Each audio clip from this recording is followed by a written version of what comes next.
इनको दे लड़की को चलो चलो बाकी क्या दे दो इनको दे दो ना इनको दे दो निकल दो नहीं ना आइए लो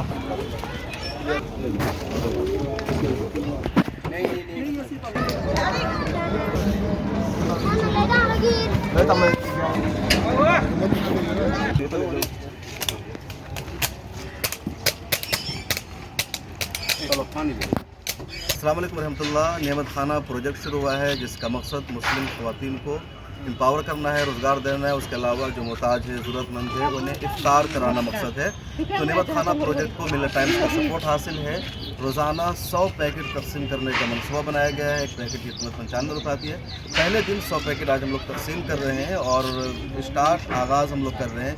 रोहिंग्या कैब से हम लोग आए हैं इफ्तार देने के लिए 100 पैकेट लेकर के। एक इफ्तार का पैकेट है, उसके अलावा एक पुलाव है और एक बोतल पानी भी शामिल है। तो हम सब लोगों को दे रहे हैं कि करके सब लोग आइए इधर आ। सबसे पहले आप से आगाज़ कर रहे हैं इफ्तार का सामान ये लीजिए बाबू स्टार्ट हो जाए और लोग।